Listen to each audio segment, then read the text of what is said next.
Hello एस्पिरंट्स, मी मिथुन Bhosale स्वयंच्या online प्लॅटफॉर्मवर तुमच्या सगळ्यांचं परत एकदा खूप खूप स्वागत करतो. एप्रिल 2023 मधला आज आपण एक नवीन टॉपिक सुरू करतोय, तो म्हणजे पर्यावरण. पर्यावरणचे दोन भाग केलेत. आज आपलं पर्यावरणाचं पहिलं लेक्चर आहे. सुरू करूया आपलं आजचं एक्साइटिंग लेक्चर. फार महत्त्वाच्या आणि फार छानशा न्यूज आपण त्या ठिकाणी बघणार आहोत, ज्या परीक्षेच्या दृष्टीनं अतिशय महत्त्वाच्या त्या ठिकाणी आहे. सगळ्यात पहिली न्यूज जी आहे ती वाघांच्या संवर्धनासाठी माजी पंतप्रधान इंदिरा गांधी यांनी 1 एप्रिल 1973ला जो प्रोजेक्ट टायगर सुरू केला होता, त्या प्रोजेक्ट टायगरला आज म्हणजे एप्रिल महिन्यामध्ये 50 वर्ष त्या ठिकाणी पूर्ण झालेले आहेत. आणि याच्या निमित्तानं बरेच तुम्हाला प्रश्न विचारण्याची शक्यता आहे. प्लस 2022ची व्याघ्रगणना त्या ठिकाणी रिलीज झालेली आहे. बऱ्याच गोष्टी त्या ठिकाणी आहेत, त्याचे संदर्भ त्या ठिकाणी आहेत. सो बघूयात आपण काय प्रकार आहे. तर प्रोजेक्ट टायगरला त्या ठिकाणी 50 वर्ष पूर्ण झालेली आहेत. याची सुरुवात माजी पंतप्रधान इंदिरा गांधी यांनी 1 एप्रिल 1973ला केली होती. त्यामुळे आयोग प्रश्न विचारू शकतं की प्रोजेक्ट टायगरची सुरुवात कधी झाली, तर 1 एप्रिल 1973. तुम्हाला चांगली तारीख लक्षात ठेवायची आहे. जेव्हा हा प्रोजेक्ट टायगर सुरू करण्यात आला तेव्हा त्याचा उद्देश काय होता बघा. तर भारतामध्ये जी वाघांची प्रजाती सापडली जाते त्याला आपण बंगाल टायगर म्हणतो. या बंगाल वाघांची त्यांच्या नैसर्गिक अधिवासात, त्यांचं जे नॅचरल हॅबिटॅट आहे, त्या नॅचरल हॅबिटॅटमध्ये व्यवहार्य संख्या सुनिश्चित करणे. म्हणजे त्यांना कुठल्याही प्राणी संग्रहालयात ठेवून संख्या वाढवायची नाही. जो वाघांचा अधिवास आहे, जे वाघांची जंगलं आहेत, त्या जंगलामध्येच त्यांची संख्या सुनिश्चित करायची आहे, म्हणजे थोडक्यात वाढवायची आहे. नामशेष होण्यापासून त्यांना संरक्षित करायचं आहे. कारण याच्या अगोदर आपण 1952 मध्ये चित्ता नावाचा प्राणी नामशेष झालेला होता. नो डाऊट आपण सध्याला परत भारतामध्ये स्थलांतरित केलेला आहे, पण तरी पण नामशेष होण्यापासून त्याचं संरक्षण करणं. दुसरी महत्त्वाची गोष्ट, नैसर्गिक वारसा म्हणून जैविक महत्त्वाची क्षेत्रे राखून ठेवणं. सगळ्यात महत्त्वाची गोष्ट, नॅचरल हेरिटेज म्हणून जी काही जंगलं आहेत त्यांना महत्त्वाची क्षेत्रे म्हणून राखून ठेवणं आणि त्याच क्षेत्रामध्ये त्यांचं संवर्धन त्या ठिकाणी करायचं आहे. सो प्रोजेक्ट टायगर जेव्हा सुरू केला होता त्याची ती वैशिष्ट्य होती.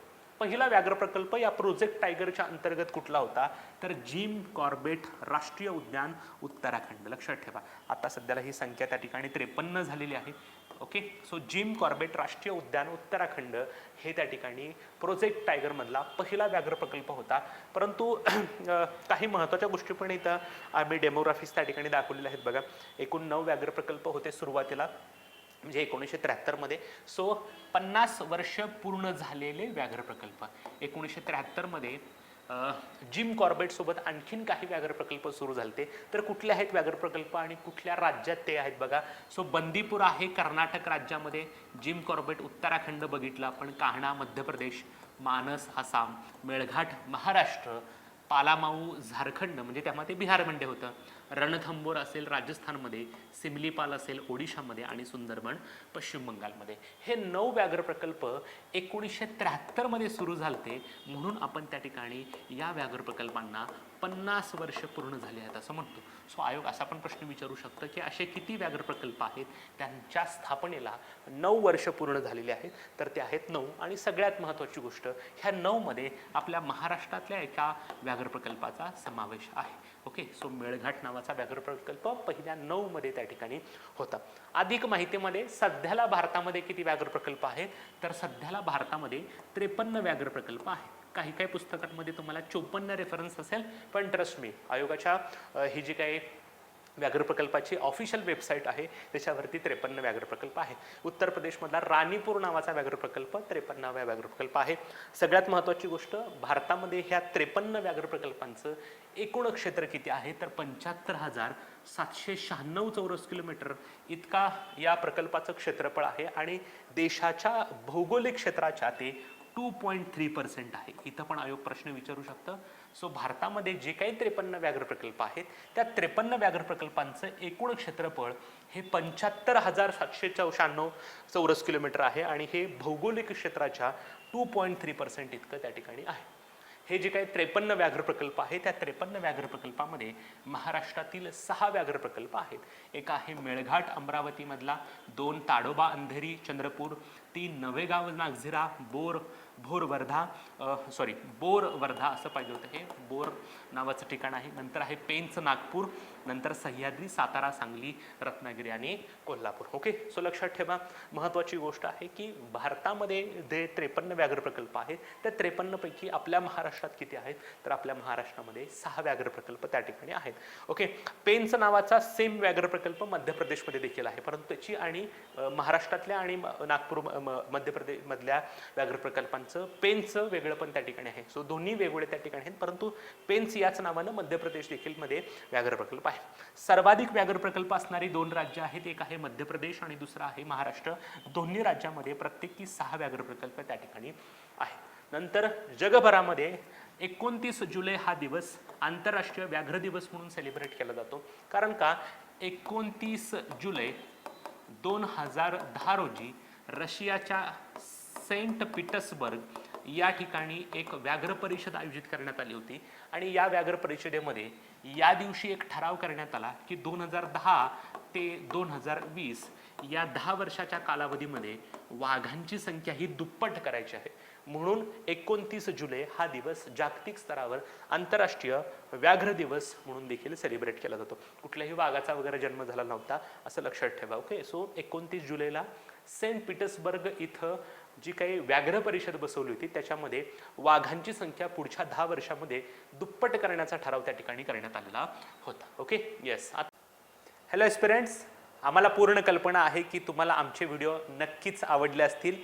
या व्हिडिओच्या जर तुम्हाला नोट्स हव्या असतील तर आमचं मिथुन भोसलेज स्वयं नावाचं ॲप जे आहे ते डाउनलोड करा. त्या डाउनलोडमध्ये स्टोअरला जा. स्टोअरमध्ये तुम्हाला बरेच कोर्सेस दिसतील आणि त्या कोर्सेसमधून तुम्हाला हवे असलेल्या महिन्याच्या PDFs तुम्ही नाममात्र शुल्क म्हणजे 21 रुपयामध्ये उपलब्ध करू शकता. धन्यवाद. आता आपण एक महत्त्वाची गोष्ट बघणार आहोत, ती म्हणजे 5वी व्याघ्र गणना. 2006 मध्ये पहिल्यांदा अशी गणना झाली. 6, 10, 14, 18 आणि 22. आता 2022 मधली ही 5वी व्याघ्र गणना आहे. सो महत्त्वाची गोष्ट आहे, 5वी व्याघ्र गणना 2022 मध्ये त्या ठिकाणी पार पडलेली आहे. आणि ही व्याघ्र गणनेची जी काही आकडेवारी आहे किंवा त्याचा जो अहवाल आहे त्याचं प्रकाशन स्वतः पंतप्रधान नरेंद्र मोदी यांनी 9 एप्रिल 2023 रोजी केलं. सो प्रश्न विचारला जाऊ शकतो व्याघ्र गणने 2022 बद्दल खालील विधाने लक्षात घ्या. या व्याघ्र गणनेच्या अहवालाचं प्रकाशन स्वतः नरेंद्र मोदी यांनी केलं. आणि दुसरी महत्त्वाची गोष्ट, कोणत्या ठिकाणी केले हे पण माहीत असू द्या. म्हैसूर या ठिकाणी नरेंद्र मोदी गेले आणि म्हैसूर या ठिकाणाहूनच या ठिकाणी त्याचं पब्लिकेशन केलेलं आहे. त्यामुळे आयोग इथं प्रश्न विचारताना तुम्हाला असं पण म्हणू शकतं की पंतप्रधान नरेंद्र मोदी यांनी नवी दिल्ली येथून या व्याघ्र गणनेच्या आकडेवारीचं प्रकाशन केलं, तर नाही, म्हैसूर या ठिकाणाहून केलेलं आहे. इथं आयोगाला कन्फ्यूज करायला चान्स त्या ठिकाणी आहे. देशातील वाघांची किमान संख्या, इथं आयोग तुम्हाला प्रश्न विचारू शकतं. सो देशातील सध्याला वाघांची संख्या किती आहेत, तर आपल्याला झोपेत जरी विचारलं किती आहे तर 3167. हा आकडा तुम्हाला लक्षात ठेवला पाहिजे. याच्या अगोदर 2018 जी सेन्सेस झाली होती त्याच्यामध्ये होते 2967. याचा अर्थ तुम्हाला वाढलेल्या वाघांची संख्या दिसते 200. सो पाठीमागच्या म्हणजे 2018च्या तुलनेमध्ये वाढलेल्या वाघांची संख्या आहे 200 आणि पर्सेंटमध्ये सांगायचं असेल तर 6.7%. सो हे पण माहीत असू द्या 2018च्या तुलनेमध्ये किती वाघ त्या ठिकाणी वाढलेला आहे, तर 200 वाघ त्या ठिकाणी वाढलेले आहेत. आणखीन एक महत्त्वाची गोष्ट आहे, रिपोर्टमध्ये जर बघितलं तर रिपोर्टमध्ये असं म्हटलंय की कॅमेरामध्ये दिसलेले वाघ किती आहे, तर कॅमेरामध्ये त्यांना 3080 वाघ दिसले. कारण कॅमेरा ट्रॅपिंगच्या माध्यमातून या ठिकाणी व्याघ्र गणनेची गणना करण्यात आलेली आहे. त्यामुळं वाघांची किमान संख्या, मिनिमम संख्या एवढी आहे असं पण त्या ठिकाणी सांगितले आणि कॅमेरामध्ये दिसलेले वाघ एवढे आहेत असं पण सांगितले. पण मला असं वाटतं कॅमेरामध्ये दिसलेले वाघ लक्षात ठेवण्याची आवश्यकता नाही. व्याघ्र गणनेनुसार भारतातल्या वाघांची संख्या किती आहे, तर भारतातल्या वाघांची संख्या आहे 3167. हा तुम्हाला राज्यसेवा मुख्य असू दे, कंबाईन मुख्य परीक्षा असू दे, इथं प्रश्न विचारण्याची शक्यता त्या ठिकाणी आहे. आता सगळ्यात महत्त्वाची गोष्ट, 2018 आणि 2022च्या आकडेवारीमध्ये काय फरक आहे बघा. 2000 जर तुम्ही 18च्या आकडेवारी बघितलं तर या व्याघ्र प्रकल्पामध्ये प्रत्येक व्याघ्र प्रकल्पामध्ये किती वाघ आहेत किंवा प्रत्येक राज्यामध्ये वाघ किती आहेत किंवा कोणत्या राज्यामध्ये सर्वाधिक वाघ आहेत ह्याची आकडेवारी प्रसिद्ध करण्यात आली. परंतु 2022च्या आकडेवारीचं एक महत्त्वाचं वैशिष्ट्य म्हणजे प्रथमच म्हणजे पहिल्यांदाच 2006 पासून राज्यनिहाय आणि व्याघ्र प्रकल्पानिहाय वाघांची आकडेवारी प्रसिद्ध करण्यात आलेली नाही. त्यामुळे तुम्हाला इथं कुठेही दिसणार नाही की सर्वात जास्त वाघांची संख्या कोणत्या राज्यात आहे किंवा सर्वात जास्त वाघांची संख्या कोणत्या प्रकल्पात आहे. सो 2022च्या व्याघ्र गणनेचं सर्वात मोठं वैशिष्ट्य इथं जे काही 3167 वाघ तुम्हाला दिसत आहे त्या 3167 वाघांपैकी सर्वाधिक वाघ कोणत्या राज्यात किंवा सर्वाधिक वाघ कोणत्या व्याघ्र प्रकल्पात आहेत याची आकडेवारी तुम्हाला कुठंच मिळणार नाही, कारण तशी आकडेवारीच त्या ठिकाणी गोळा केलेली नाही.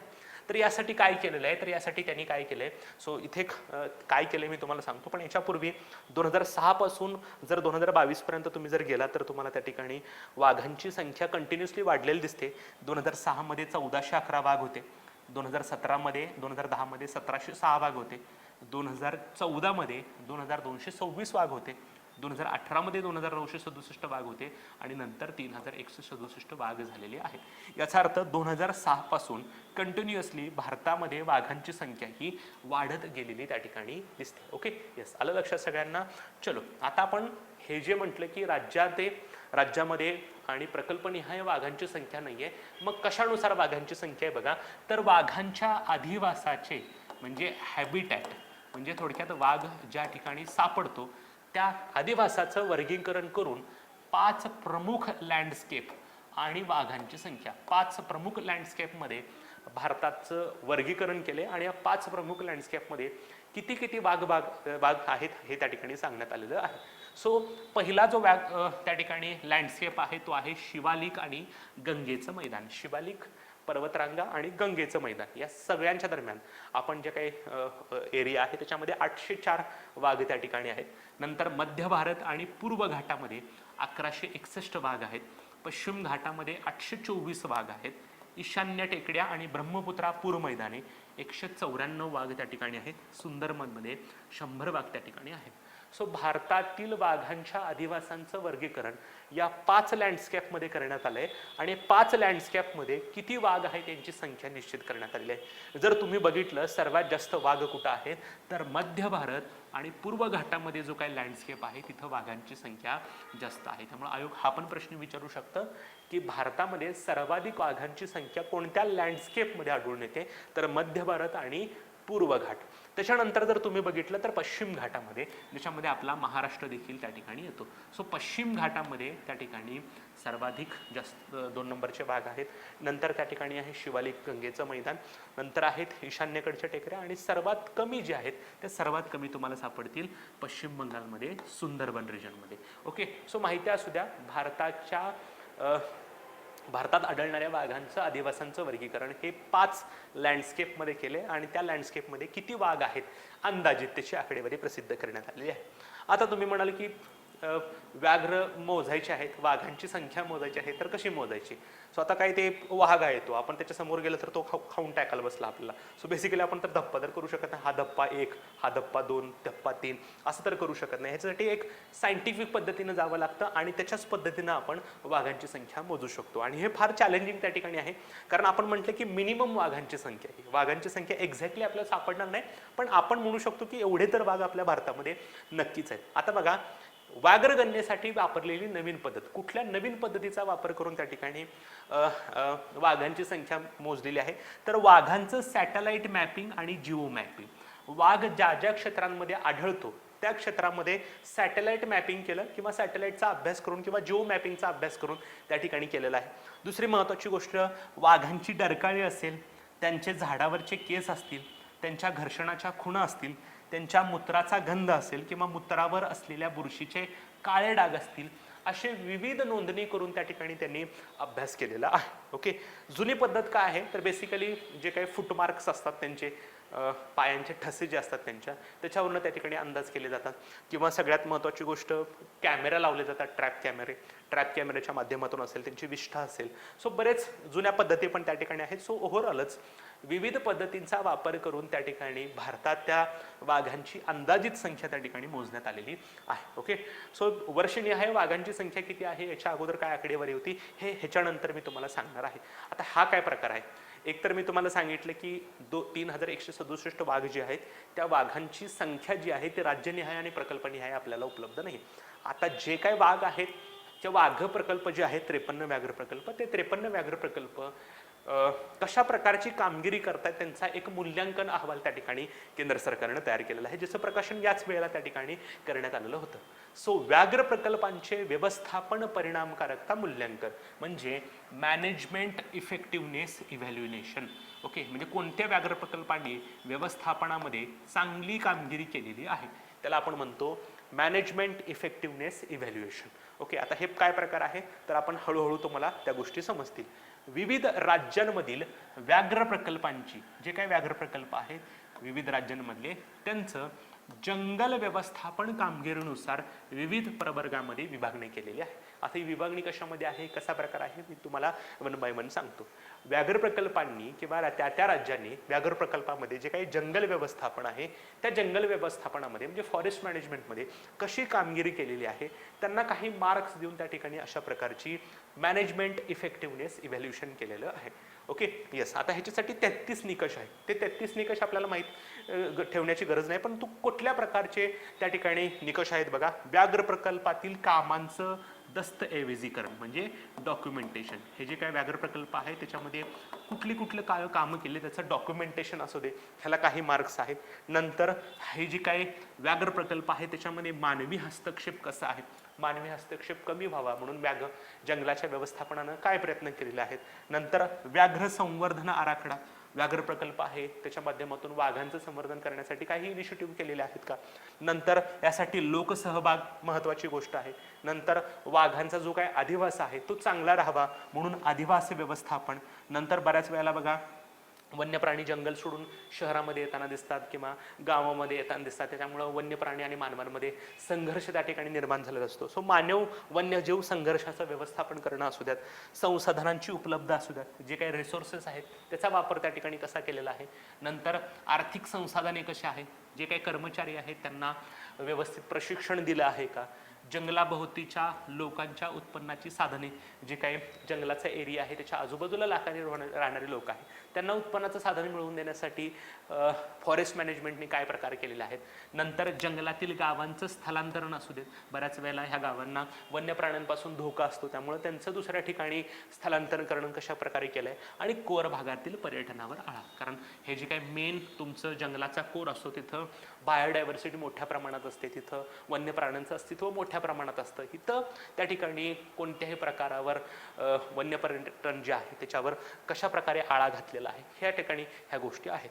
सो हे जे काही 53 व्याघ्र प्रकल्प आहेत त्या 53 व्याघ्र प्रकल्पांचं असं मॅनेजमेंट इफेक्टिव्हनेस जो काही अहवाल तयार केलेला आहे त्याच्यामध्ये सर्वोत्कृष्ट म्हणजे एक्सलंट कॅटेगरीमध्ये किती व्याघ्र प्रकल्प आहेत तर 53 पैकी 12 व्याघ्र प्रकल्प हे एक्सलंट कॅटेगरीमधले आहेत.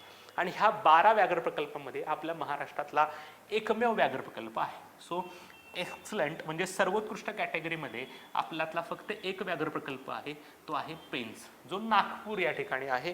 त्याचा एकूण क्रमवारीमध्ये 8वा क्रमांक आहे आणि त्या ठिकाणी 90.91% इतके गुण मिळाले.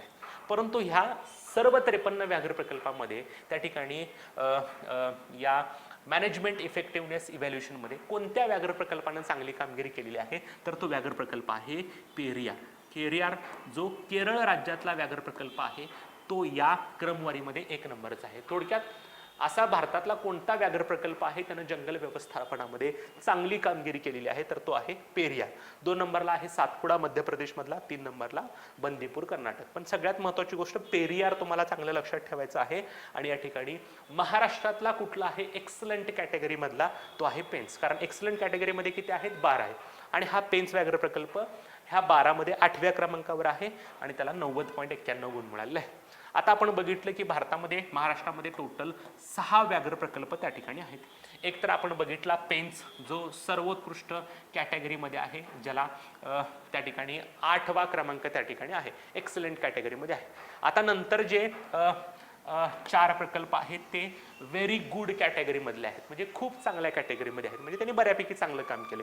ताडोबा अंधारी 14 नंबरला आहे, मेळघाट 16 नंबरला आहे, नवेगाव नाझिरा 20 नंबरला आहे, सह्याद्री 27 नंबरला आहे आणि चांगल्या म्हणजे गुड कॅटेगरीमध्ये त्या ठिकाणी आहे बोर तो चांगल्या कॅटेगरीमध्ये त्या ठिकाणी आहे 29 नंबरला. सो बेसिकली जे काही 53 व्याघ्र प्रकल्प आहेत त्या 53 व्याघ्र प्रकल्पामध्ये महाराष्ट्रातील व्याघ्र प्रकल्पांचा नंबर काय आहे. परंतु सगळ्यात महत्त्वाची गोष्ट तुम्हाला विचारलं तर तुम्हाला हाच प्रश्न विचारला जाईल की जो हा पेंच व्याघ्र प्रकल्प आहे तो एक्सलंट कॅटेगरीमध्ये आहे आणि तो 8व्या क्रमांकावर आहे. हे प्रामुख्याने चांगलं लक्षात ठेवा. बाकीचं लक्षात ठेवण्याची काही एवढी आवश्यकता नाही, कारण एकतर पेरियारबद्दल प्रश्न विचारतील किंवा पेंचबद्दल प्रश्न विचारतील. ओके, आता बघा, मग अशी आपण टायगर सेन्सस घेतली. टायगर सेन्सस नंतर लगेच हा मॅनेजमेंट इफेक्टिव्हनेस इव्हॅल्युएशन अहवाल घेतला. आता त्याच्यानंतर जो काही उर्वरित राहिलेला मुद्दा होता तो म्हणजे आतापर्यंत जी काही व्याघ्रगणना झालेली आहे त्याच्यानुसार वाघांची संख्या. मगाशी मी तुम्हाला फ्लोचार्टमधून दाखवलेच आहे, पण माहिती असू द्या, जगामध्ये एकूण वाघांच्या 75% वाघ हे आपल्या भारतामध्ये आहेत. दुसरी महत्त्वाची गोष्ट, 2006 पासून जी काही व्याघ्रगणना केली जाते त्या व्याघ्रगणनेनुसार भारतातील वाघांची संख्या 6 मध्ये 1411, 10 मध्ये 1706, 14 मध्ये 2222 आणि 18 मध्ये 2967 आणि नंतर 2022 मध्ये 3167 वाघ आपल्या भारतामध्ये झाले. ते असेल 2018ला म्हणजे पाठीमागच्या वेळी जी काही व्याघ्रगणना झाली त्यानुसार भारतामध्ये सर्वाधिक वाघ हे मध्य प्रदेशमध्ये आहेत. मध्य प्रदेशमध्ये 526 वाघ मागच्या वेळेला होते. आता 2022 मात्र अशी राज्यनिहाय आणि प्रकल्पनिहाय आकडेवारी उपलब्ध नाही. 2 नंबरला कर्नाटक, 3 नंबरला उत्तराखंड, 4 नंबरला आपलं महाराष्ट्र आहे. महाराष्ट्रामध्ये 312 वाघ मागच्या वेळेला होत्या. ऑब्व्हियसली आता त्याच्यामध्ये वाढ झालेली असणार आहे. सो महाराष्ट्रामध्ये 312 इतके वाघ असण्याची मागच्या वेळेला शक्यता वर्तवण्यात आली होती. आता किती आहेत आपल्याला माहीत नाही, कारण या आकडेवारीमध्ये राज्यनिहाय आणि प्रकल्पनिहाय वाघांची आकडेवारी उपलब्ध नाही. Okay, yes. नंतर आपण एक महत्त्वाची गोष्ट बघणार आहोत ज्याच्यासाठी पंतप्रधान नरेंद्र मोदी यांनी इनिशिएटिव्ह घेतलेला आहे, ती म्हणजे international big cat alliance. Okay, सगळ्यात महत्त्वाची गोष्ट, इथं बरेच प्रश्न विचारण्याची शक्यता आहे. IBSA, okay, IBCA, international big cat alliance.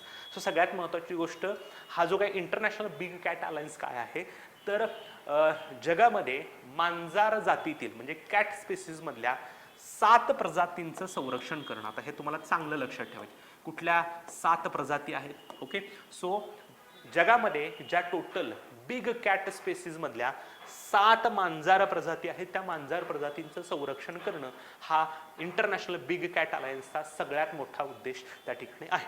So ह्या इंटरनॅशनल बिग कॅट अलायन्सची घोषणा कोणी केलेली आहे तर पंतप्रधान नरेंद्र मोदी यांनी 9 एप्रिल 2023ला, ज्या दिवशी त्यांनी व्याघ्रगणनेची आकडेवारी रिलीज केली त्याच दिवशी नरेंद्र मोदी यांनी त्या ठिकाणी अशा प्रकारे इंटरनॅशनल बिग कॅट अलायन्सची घोषणा केली. ठिकाण सगळ्यांना माहीत आहे, मैसूर. जुलै 2019 मध्ये पंतप्रधान नरेंद्र मोदी यांनी जगाला आवाहन केलं होतं की जे काही अशा 7 मांजार प्रजाती आहेत त्यांचं संरक्षण करण्यासाठी अशा प्रकारे आपल्याला एक अलायन्स किंवा आघाडी त्या ठिकाणी स्थापन केली पाहिजे. ओके, ह्याचं निमित्त काय आहे काच आत्ताच त्या ठिकाणी अशा प्रकारचं IBCA ची स्थापना केली, कारण प्रोजेक्ट टायगरचं हे 50वे वर्ष आहे.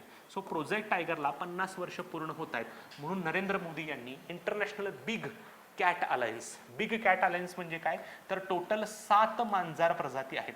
ह्या 7 मांजार प्रजातींचं तुम्हाला काय करायचं आहे, संवर्धन करायचं आहे. इथं आम्ही फोटोग्राफ्स टाकलेत बघा, कुठल्या कुठल्या 7 मांजार प्रजाती आहेत त्यांचं संरक्षण करायचं आहे. सो इथं आहे जॅग्वार, 2 नंबरला आहे प्युमा. प्युमा म्हणजे थोडी आपण म्हणू शकतो की थोडं मोठं मांजर. ओके, नंतर आहे लेपर्ड, आपण त्याला बिबट्या म्हणतो. नंतर आहे जंगलाचा राजा सिंह. नंतर आहे बघा इथं 5 वाघ. नंतर आहे चित्ता त्या ठिकाणी 6 नंबरला. आणि नंतर आहे स्नो लेपर्ड म्हणजे आपण त्याला हिमबिबट्या त्या ठिकाणी म्हणतो. जर तुम्ही एक ओव्हरऑल ॲव्हरेज जर बघितलं, भारतामध्ये ह्या 7 पैकी 5 प्रजाती सापडतात. एक आहे लेपर्ड, बिबट्या. लॉयन पण आपल्या भारतामध्ये सापडतो, टायगर पण आपल्या भारतामध्ये सापडतो. चित्ता जो आहे तो चित्ता त्या ठिकाणी आपल्याकडे नामशेष झाला होता, परंतु नामिबिया आणि दक्षिण आफ्रिकेतून आपण चित्ता आणलेला आहे. आता तर चित्ता पण आपल्या भारतामध्ये सापडतो.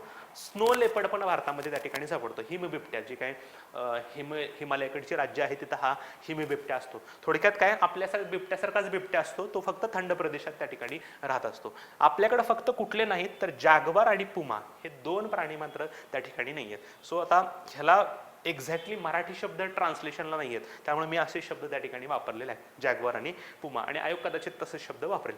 सो ह्या ज्या काही 7 महत्त्वाच्या प्रजाती आहेत, लक्षात ठेवा 7च प्रजाती आहेत. त्यामुळे तुम्हाला सगळ्यात महत्त्वाची गोष्ट आयोग प्रश्न विचारू शकतं की इंटरनॅशनल बिग कॅट अलायन्समध्ये खालीलपैकी किती मांजर प्रजातींचं संरक्षण करण्याचा उद्देश आहे. सो लक्षात ठेवा 7. लक्षात ठेवा, तुम्हाला याच्याबद्दलच प्रश्न विचारला जाऊ शकतो. कुठल्या कुठल्या 7 मांजर प्रजाती आहेत मी सांगितलेलं आहे. ओके, तरी पण आता एकदा बघून घ्या. उद्देश: वाघ, सिंह, बिबट्या, हिमबिबट्या, चित्ता, जाग्वार आणि प्युमा.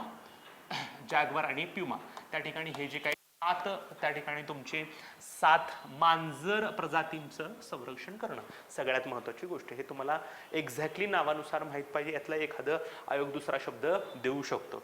ह्याचं उद्दिष्ट काय आहे तर या प्रजातींच्या नैसर्गिक अधिवासांचा समावेश असलेल्या 97 देशांमध्ये पोहोचणे. सो अशा प्रकारचे ज्या काही मांजर प्रजाती आहेत त्या जगभरामध्ये 97 देशांमध्ये सापडतात आणि अशा प्रकारे यांचं कॉन्झर्वेशन करण्यासाठी त्या ठिकाणी 97 देशांची एक अलायन्स तयार करणं हा त्याचा उद्देश त्या ठिकाणी आहे. पुढच्या 5 वर्षामध्ये भारत IBCAला त्या ठिकाणी 100 दशलक्ष अमेरिकन डॉलर देण्याचं वचन त्या ठिकाणी दिलेलं आहे.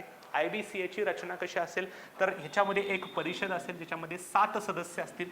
7 मांजर प्रजाती आहेत म्हणून 7 सदस्य आपण असं म्हणू शकतो, ज्याची निवड संयुक्त राष्ट्राच्या आमसभेकडून केली जाईल आणि 5 वर्ष कालावधी असेल आणि ह्या 7 सदस्य आपल्यातून एकाची अध्यक्ष म्हणून त्या ठिकाणी नेमणूक करतील. सो IBCA मध्ये टोटल 7 सदस्य असतील. ह्या 7 सदस्यांची निवड त्या ठिकाणी संयुक्त राष्ट्राच्या आमसभेकडून केली जाईल आणि 5 वर्ष त्याचा कालावधी असणार आहे.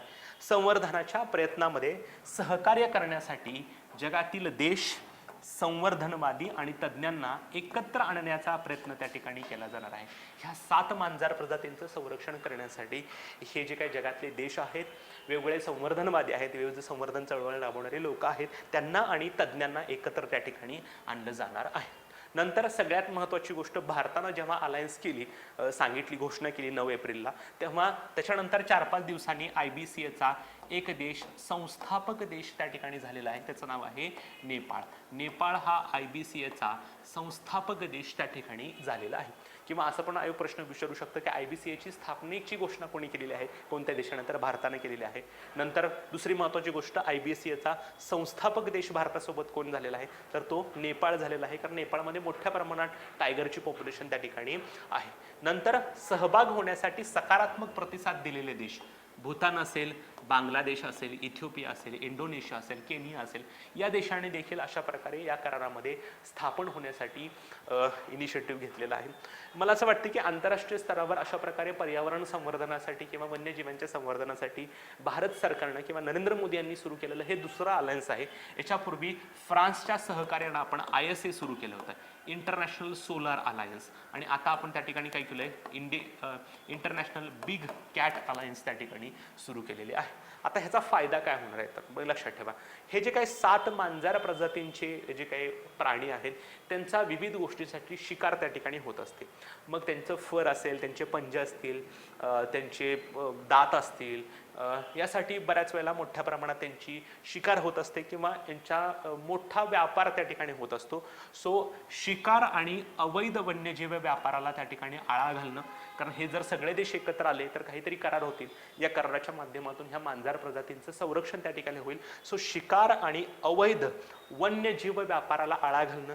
दुसरी महत्त्वाची गोष्ट, जागतिक बाजारपेठेतील छुपे व्यवहार रोखण्यासाठी कठोर निर्णय घेण्यासाठी त्या ठिकाणी संबंधित देशांना प्रोत्साहन करणं. अशा प्रकारे मोठ्या प्रमाणात या ठिकाणी यांचे ट्रेड्स होत असतात आणि हे ट्रेड्स कुठेतरी थांबावेत म्हणून जे काही सहभागी झालेले देश आहेत ते अशा पद्धतीनं कठोर पावलं उचलतील, ज्याच्या माध्यमातून हा जो काही वन्यजीवांचा व्यापार आहे तो कुठेतरी थांबेल.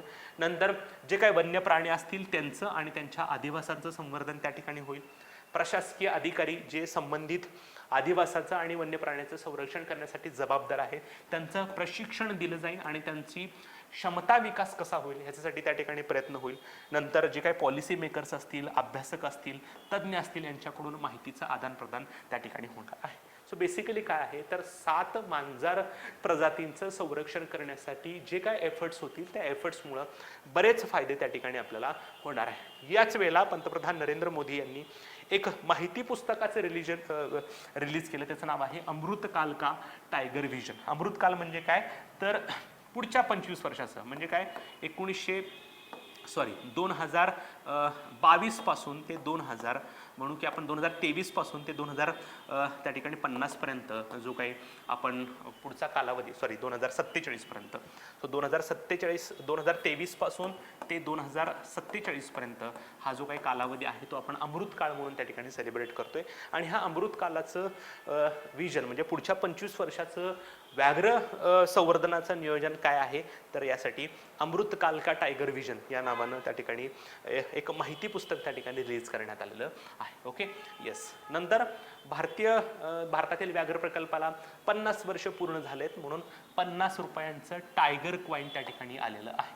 सो टायगर कॉईनची निर्णय कोणी घेतलेला आहे तर केंद्रीय अर्थ मंत्रालयानं. याचं अनावरण पंतप्रधान नरेंद्र मोदी यांनी 9 एप्रिल रोजी केलं म्हैसूर या ठिकाणी.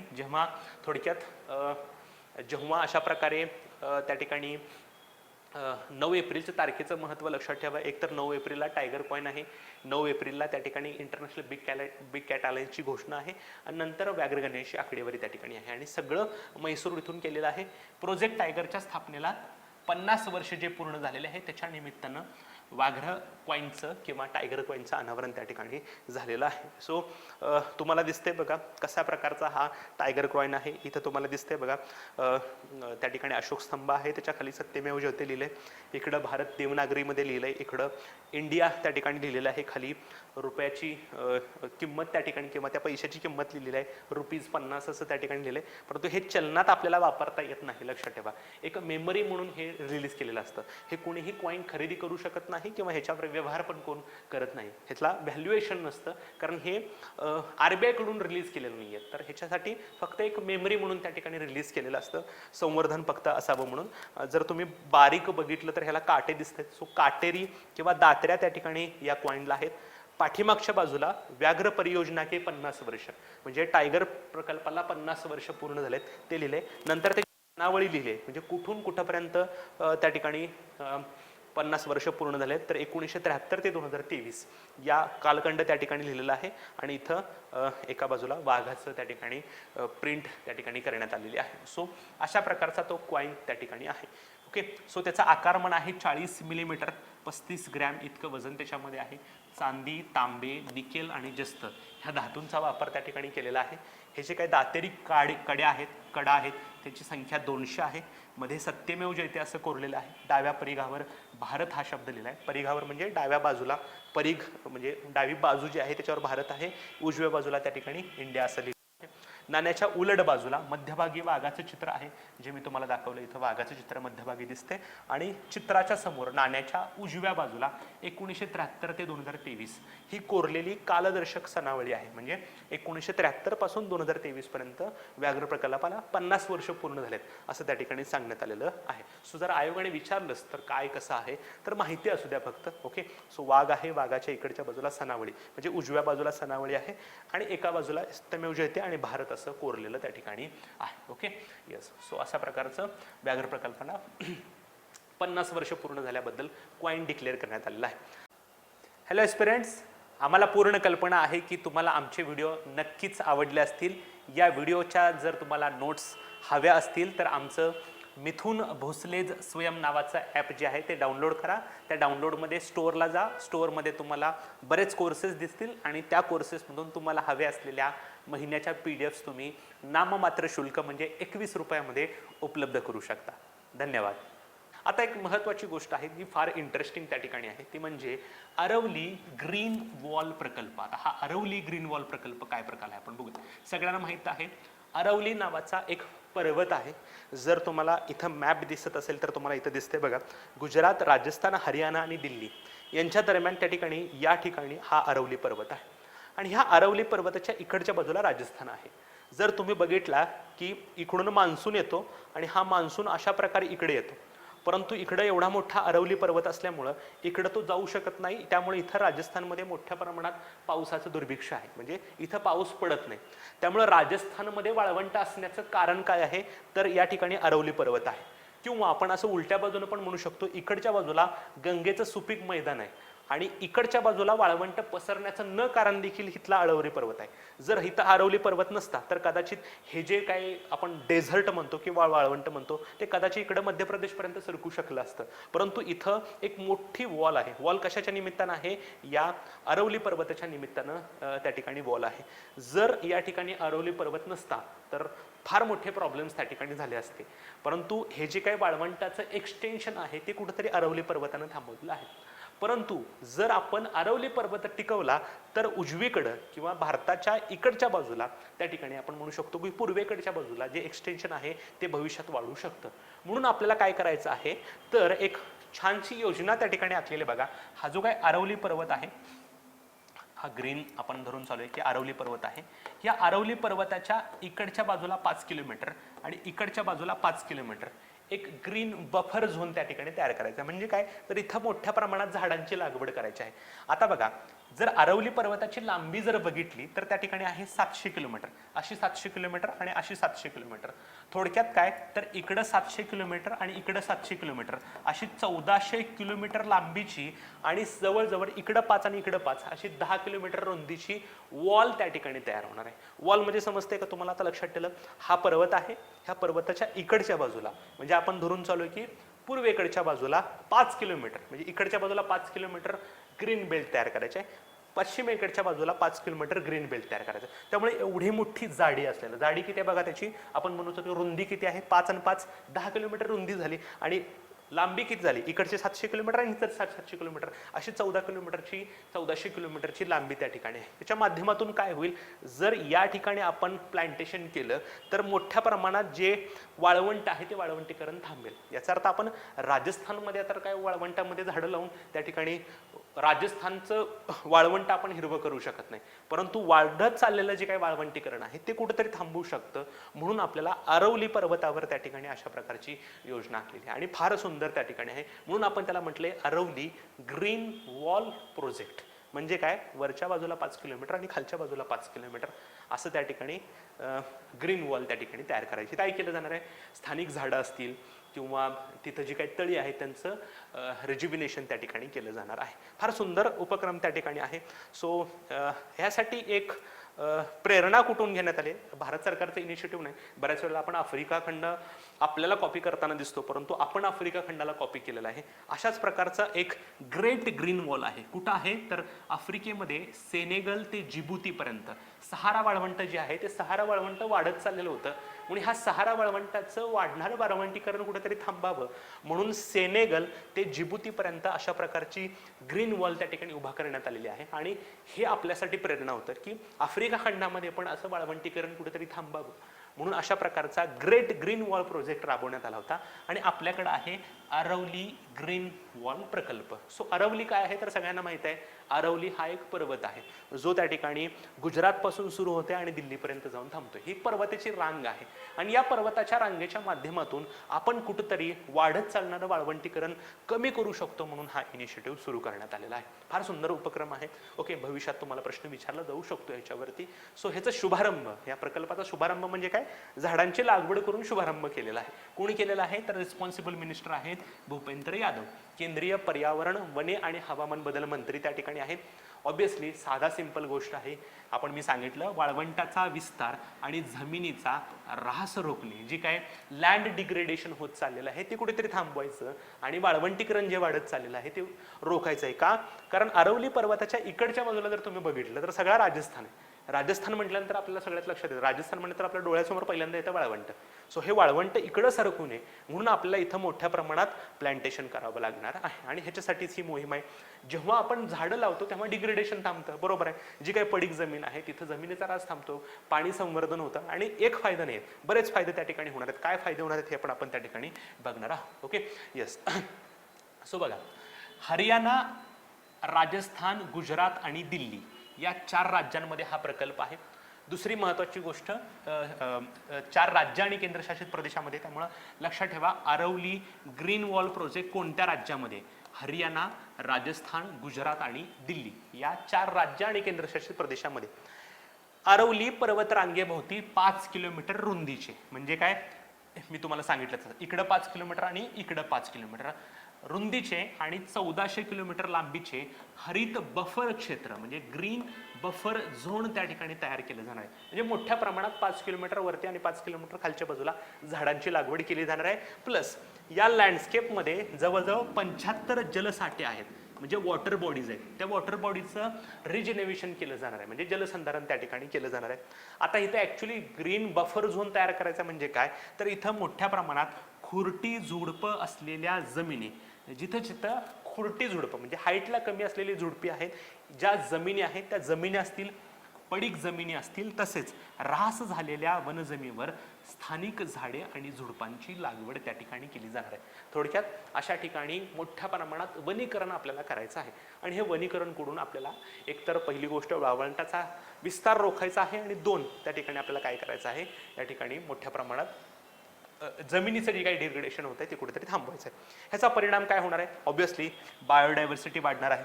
2 जमिनीचा कस सुधारणार आहे, कारण जेव्हा झाड त्या ठिकाणी झाडं लावू ते झाडाच्या माध्यमातून माती वाहून नेली जाणार नाही, पाऊस पडल्यानंतर ती तिथेच थांबेल. त्यामुळे आपण म्हणतो ना जमिनीचा कस निघून जातो, तो जमिनीचा कस टिकून राहील. दुसरी महत्त्वाची गोष्ट पाण्याची गुणवत्ता आणि उपलब्धता या सुधारणा होईल. पाण्याची क्वालिटी पण वाढेल, कारण झाडं मुळातच बायोफिल्टर्स म्हणून काम करत असतात. प्लस झाडांमुळं पाण्याची जमिनीची पाणी धरून ठेवण्याची क्षमता वाढेल. दुसरी महत्त्वाची गोष्ट हवामानाला तोंड देण्याची या प्रदेशाची क्षमता विकसित होईल, कारण मोठ्या प्रमाणात आपण ग्रीन बेल्ट त्या ठिकाणी तयार करतो, त्याच्या माध्यमातून वाढणारे एक्सटेन्शन आहे ती कुठेतरी थांबेल. जी काही डिग्रेडेशन होत आलेलं जमीन आहे त्या कुठेतरी त्या ठिकाणी कमी होतील. सो आरवली प्रोजेक्ट जो आहे ग्रीन वॉल प्रोजेक्ट तो आपल्यासाठी फार महत्त्वाचा त्या ठिकाणी आहे. येस, नंतर आंतरराष्ट्रीय स्तरावर एक 3 महत्त्वाचे करार केलेत. त्या 3 महत्त्वाच्या करारांच्या पूर्ततेसाठी या प्रकारची मोहीम हाती घेण्यात आलेली आहे. आता कुठली आहे बघा, तर एक आहे UNCCD, कॉफी पितो ते वाला CCD नाही, United Nation convention to combat desertification. जे काही वाळवंटीकरण वाढत चाललेलं आहे ते वाळवंटीकरण कुठेतरी कमी व्हावं म्हणून आंतरराष्ट्रीय स्तरावर एक UNCCD नावाचा करार करण्यात आलेला आहे. नंतर आहे CBD, United Nation convention on biodiversity. जी काही जैवविविधता आहे ती वाढवण्यासाठी अशा प्रकारे CBD नावाचा करार करण्यात आलेला आहे. आणि नंतर आहे United nation framework convention on climate change, आपण त्याला UNFCCC म्हणतो. हे 3 जे आंतरराष्ट्रीय करार करण्यात आलेले आहेत त्या करारांची जी काही उद्दिष्टे आहेत ती उद्दिष्ट पूर्ण व्हावीत म्हणून अशा प्रकारचे इनिशिएटिव्ह करण्यात आलेलं आहे. कारण बघा, पहिला आहे United Nation convention to combat Desertification, वाळवंटीकरण रोखणार आहे आपण, म्हणून आरवली प्रोजेक्टच्या माध्यमातून ते साध्य होणार आहे. नंतर काय आहे, बायोडायव्हर्सिटी, जैवविविधतेमध्ये भर पडणार आहे. नंतर काय म्हटलं आपण, क्लायमेट चेंज. हे सगळं झालं तर आपण इनडिरेक्टली क्लायमेट चेंजच्या अगेन्स्ट फाईट करू शकणार आहे. सो आंतरराष्ट्रीय स्तरावर जे काही महत्त्वाचे 3 करार झालेले आहेत त्या 3 करारांच्या उद्दिष्टांच्या पूर्ततेसाठी ही मोहीम हाती घेण्यात आलेली आहे. हे सगळं मी फक्त इंग्लिशमध्ये दिले. संयुक्त राष्ट्र वाळवंटीकरण प्रतिबंध परिषद म्हणजे UNCCD, नंतर जैवविविधता परिषद म्हणजे CBD, नंतर काय आहे संयुक्त राष्ट्र हवामान बदल परिषद, United nation framework convention on climate change. Okay, so ह्या 3 करारांच्या उद्दिष्टांसाठी ही मोहीम हाती घेण्यात आलेली आहे. नंतर अरवली पर्वत काय प्रकार आहे बघूया, कारण त्याच्यावर सगळं आपण हे रामायण बघितलेलं आहे. गुजरात पासून दिल्लीपर्यंत त्याचा विस्तार आहे. 700 किलोमीटरची लांबी आहे, काही ठिकाणी 670 पण त्या ठिकाणी दिलेली आहे, पण 670 ते 700 किलोमीटरच्या दरम्यान त्याची लांबी आहे. जगभरातील सर्वात जुन्या डोंगर रांगांपैकी एक आहे. पश्चिमेकडे थरचं वाळवंट आहे आणि पूर्वेकडे गंगेचं समृद्ध खोर आहे. आणि त्यामुळं लक्षात ठेवा, या अरवली पर्वताचा फार मोठा रोल आहे की पूर्वेकडील गंगेच्या खोऱ्यामध्ये थर वाळवंटाचा विस्तार रोखण्यामध्ये मोलाची भूमिका बजावणारी पर्वतरांग. जर कदाचित ही अरवली पर्वतरांग नसती तर कदाचित थर वाळवंटाचा विस्तार हा गंगेच्या खोऱ्याकडे होऊ शकला असता. हे आहे म्हणून कुठेतरी हे डेझर्टिफिकेशन त्या ठिकाणी थांबलेलं आहे. सो अरवली पर्वत पण माहिती असू द्या, तुम्हाला सगळं माहित आहे अरवली पर्वत काय आहे, कुठं आहे, जिओग्राफीच्या निमित्तानं, तरी पण आपण ह्या ठिकाणी थोडं डिटेलमध्ये त्या ठिकाणी घेतलेलं आहे. Okay, yes. सो नेहमीप्रमाणे आता आपण एकदा क्विक रिव्हिजन करूयात. ओके, आम्ही जो काही मेसेज दिलेला आहे तो मेसेज पण कुठेतरी फॉलो करत जा. सेव्ह अर्थ आपल्याला आपली पृथ्वी वाचवायला पाहिजे. मी म्हणत असतो बऱ्याच वेळेला भारतामध्ये आणि जगामध्ये महाराष्ट्रामध्ये एक वाक्य फार फेमस आहे, शिवाजी जन्मावा पण तो शेजारच्या घरी. जे काही इनिशिएटिव्ह आहे ते आम्ही सुरू करणार नाही, लोक इनिशिएटिव्ह सुरू करतील मग आम्ही त्याला फॉलो करू. जर पर्यावरण संवर्धन करायचं असेल तर आपण छोट्या छोट्या गोष्टीतून ते देखील पर्यावरण संवर्धन करू शकतो. प्लास्टिकचा वापर जरी आपण आपल्या लेवलला कमी केला तरी निसर्गाचं संवर्धन आपण बऱ्यापैकी करू शकतो. सो आपल्या जनरेशनची जबाबदारी आहे, भविष्यात आपण एन्व्हायरमेंट कन्झर्वेशन करू शकतो. ओके, सो चलो. सो प्रोजेक्ट टायगरला 50 वर्ष पूर्ण झालेत. इंदिरा गांधी यांनी 1 एप्रिल 1973 हा प्रोजेक्ट त्या ठिकाणी सुरू केलेला होता. बेसिकली बंगाल टायगरचं त्यांच्याच अधिवासामध्ये संरक्षण करणं हे त्याचं उद्दिष्ट होतं. टोटल जे काही सुरुवातीला 9 प्रकल्प होते त्या 9 प्रकल्पामध्ये पहिला व्याघ्र प्रकल्प होता जिम कॉर्बेट. कुठले कुठले 9 प्रकल्प आहे त्याच्यामध्ये मी तुम्हाला सांगितलं, त्यातला एक महाराष्ट्रातला त्या ठिकाणी आहे. सो आत्ता सध्याला भारतामध्ये 53 व्याघ्र प्रकल्प आहेत. 53 व्याघ्र प्रकल्पामध्ये सुरुवातीच्या 9 व्याघ्र प्रकल्पामध्ये आपल्या महाराष्ट्रातला एक त्या ठिकाणी होता. हे आणखीन एक माहिती असू द्या, सगळ्या व्याघ्र प्रकल्पांचं क्षेत्रफळ हे 75,796 चौरस किलोमीटर आहे, जे जगाच्या भारताच्या भूभागाच्या 2.3% इतकं त्या ठिकाणी आहे. सो हे भारतातले 5 महाराष्ट्रातले 5 व्याघ्र प्रकल्प 6 व्याघ्र प्रकल्प आहेत. 29 जुलै हा व्याघ्र दिवस त्या ठिकाणी साजरा केला जातो. 5वी व्याघ्र गणना जी झालेली आहे त्याची आकडेवारी 9 एप्रिल रोजी पंतप्रधानांनी म्हैसूर या ठिकाणी रिलीज केलेली आहे. भारतामध्ये 3167 वाघ आहेत. 2018ला 2967 वाघ होते. याचा अर्थ 2018च्या तुलनेमध्ये भारतामध्ये 200 वाघ त्या ठिकाणी वाढलेले आहेत. परंतु या वर्षीच्या आकडेवारीचं सर्वात मोठं वैशिष्ट्य की राज्यनिहाय आणि प्रकल्पनिहाय आकडेवारी उपलब्ध नाही. तरी पण भारतातले जे काही वाघांचा अधिवास आहे त्याचं 5 लँडस्केपमध्ये वर्गीकरण करण्यात आलेलं आहे. 5 लँडस्केपमध्ये मध्य भारत आणि पूर्व भागामध्ये त्या ठिकाणी सर्वाधिक वाघ त्या ठिकाणी आहेत, 1161. सो कुठले 5 व्याघ्र प्रकल्पांची लँडस्केप आहे ते तुम्हाला त्या ठिकाणी माहिती असू द्या. बऱ्याच पद्धतींचा वापर करून त्या ठिकाणी वाघांची संख्या मोजण्याचा प्रयत्न झालेला आहे. नंतर व्याघ्र प्रकल्पामध्ये चांगलं नियोजन करणाऱ्या व्याघ्र प्रकल्पांची आकडेवारी त्या ठिकाणी इंडेक्सली आपण त्या ठिकाणी बघितलेली आहे. सो सर्वोत्कृष्ट प्रवर्गामध्ये जे काही व्याघ्र प्रकल्प आहे त्यांची संख्या 12 त्या ठिकाणी आहे. पेरियार नावाचा व्याघ्र प्रकल्प 1 नंबरचा आहे. पहिल्या 12 व्याघ्र प्रकल्पामध्ये महाराष्ट्रातला एकच आहे पेंच, तो एकूण क्रमवारीमध्ये 8 नंबरला त्या ठिकाणी आहे. सो हे बाकीचं एवढं लक्षात ठेवण्याची आपल्याला आवश्यकता नाही आहे. जगभरामध्ये जे काही वाघ आहेत त्याच्या 75% वाघ आपल्या भारतामध्ये आहेत. 2018मध्ये जी काही व्याघ्र गणना झाली त्याच्यामध्ये सर्वाधिक वाघ मध्य प्रदेशमध्ये होते आणि महाराष्ट्रामध्ये 312 वाघ त्या ठिकाणी होते. याच दिवसाचं निमित्त साधून भारताचे पंतप्रधान नरेंद्र मोदी यांनी त्या ठिकाणी इंटरनॅशनल बिग कॅट अलायन्सची स्थापना त्या ठिकाणी केलेली आहे. कारण प्रोजेक्ट टायगरला 50 वर्ष पूर्ण झालेले आहे आणि सगळ्यात महत्त्वाची गोष्ट याच्यामध्ये टोटल 7 मोठ्या मांजर प्रजातींचं संरक्षण करण्याची उद्दिष्ट त्या ठिकाणी आहे. वाघ, सिंह, बिबट्या, हिमबिबट्या, चित्ता, जागवार आणि पुमा हे त्या ठिकाणी 7 मांजर प्रजाती आहेत. त्यातल्या पहिल्या 5 आपल्या भारतामध्ये आहेत. जागवार आणि पुमा आपल्या भारतामध्ये सापडत नाही. भारत 100 दशलक्ष अमेरिकन डॉलर त्या ठिकाणी देणार आहे. टोटल 97 देशांमध्ये ह्या मांजर प्रजाती त्या ठिकाणी आढळतात. त्यांना एकत्र आणण्यासाठी भारताकडून प्रयत्न केला जाणार आहे. याच्या माध्यमातून काय होईल तर ह्या वन्य प्रजातींचं संरक्षण होईल, प्लस यांच्या अधिवासाचं संरक्षण होईल. यांचा ट्रेड त्या ठिकाणी होणार नाही.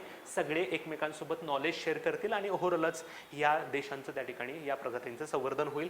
ओके, IBSA चा संस्थापक देश, CA संस्थापक देश त्या ठिकाणी नेपाळ झालेला आहे. व्याघ्र प्रकल्पाला 50 वर्ष पूर्ण झाल्यात म्हणून केंद्रीय अर्थ मंत्रालयानं एक विशेष नाणं त्या ठिकाणी रिलीज केलेलं आहे. त्याचं नाव आहे टायगर कॉइन. 44 मिलीमीटर आहे, 35 ग्रॅम आहे. एका बाजूला तुम्हाला भारत लिहिलेलं असते, इथं सत्यमेव जयते आहे.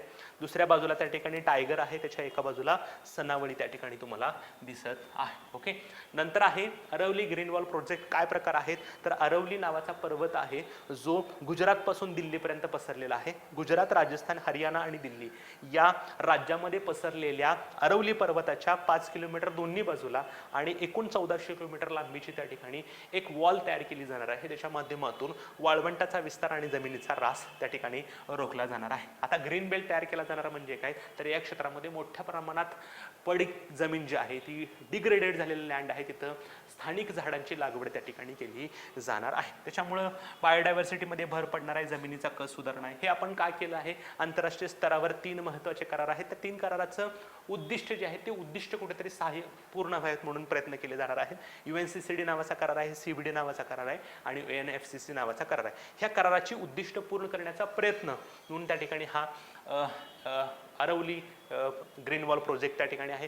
गुजरात ते दिल्लीपासून 700 किलोमीटर सर्वात जुनी पर्वतरांग त्या ठिकाणी आहे. थरचं वाळवंट एका बाजूला आहे, दुसऱ्या बाजूला पूर्वेला गंगेचं समृद्ध खोर आहे. हा जो काही थरचा वाळवंटाचा विस्तार आहे तो रोखण्यामध्ये महत्त्वाची भूमिका बजावणारा त्या ठिकाणी हा पर्वतरांग त्या ठिकाणी आहे. ओके, यस, आलं लक्षात सगळ्यांना? येस. सो आजच्यासाठी आपण इथं थांबतो मित्रांनो. परत भेटूयात नवीन चालू घडामोडी आणि नवीन संकल्पनासहित. तोपर्यंत धन्यवाद.